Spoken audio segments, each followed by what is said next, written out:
Karibu mpendwa msikilizaji na mfuatiliaji wa St. Gaspar Media katika kipindi cha maisha ya watakatifu.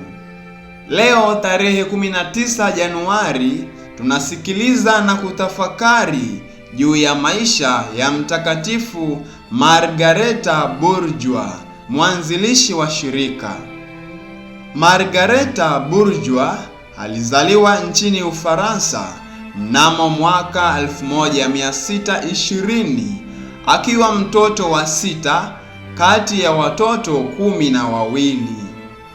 Akiwa na umri wa miaka 20 alitaka kujiunga na maisha ya kitawa, lakini hakufanikiwa.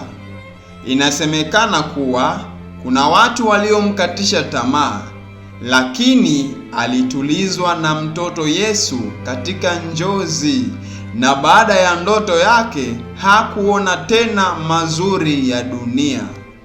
Mnamo mwaka 1652 Margareta alichukuliwa na gavana wa nchi ya Kanada kwenda kuwa mwalimu wa watoto. Margareta alikwenda Kanada mwezi wa 9 mnamo mwaka 1653. Kwa miaka 4 alilea watoto akihudumia wagonjwa hospitalini na kuhudumia kanisa dogo jipya. Mwaka 1654 ilifunguliwa shule kule Montreal ikiwa na watoto wavulana na wasichana. Margareta alisafiri kwenda Ufaransa mwaka 1657 kupata wasaidizi zaidi katika kazi yake, na baada ya mwaka mmoja alirudi na wanawake 4. Alikwenda tena Ufaransa mwaka 1670 akapata tena wanawake wengine 6. Basi akaamua kuanzisha shirika la watawa wa Bibi Yetu.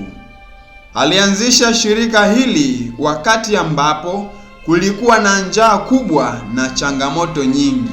Hata hivyo, mwaka 1676 shirika la Bibi Yetu liliidhinishwa na askofu wa kwanza wa Kanada. Kwa bahati mbaya, mwaka 1683 nyumba yao iliteketezwa kwa moto.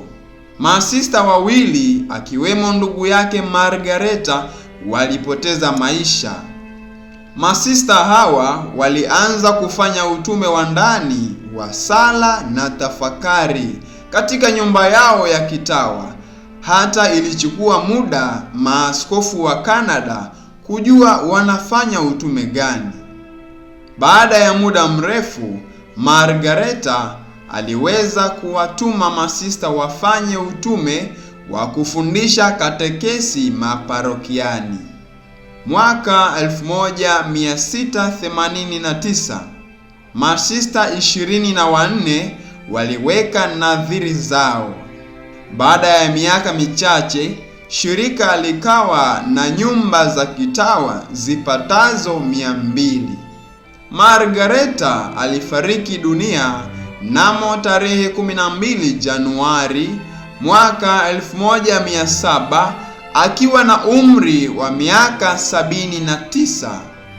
Alitangazwa mtakatifu mwaka 1950. Itukuzwe damu ya Kristo! Milele amina. Tafakari fupi inayotokana na maisha ya Mtakatifu Margareta Bourgeois. Walidumu katika sala, tafakari na adhimisho la Ekaristi Takatifu. Rejea kitabu cha Matendo ya Mitume sura ya 1 aya ya 14 na sura ya 2 aya ya 46. Watakatifu wengine siku ya leo tarehe 19 Januari: Mtakatifu Mario, Mtakatifu Priska, watakatifu Paulo, Gerontius, Januarius, Saturnus, Successus, Julius Catus na Mtakatifu Germana, mfiadini wa Algeria. Mtakatifu Margareta Bourgeois, utuombee.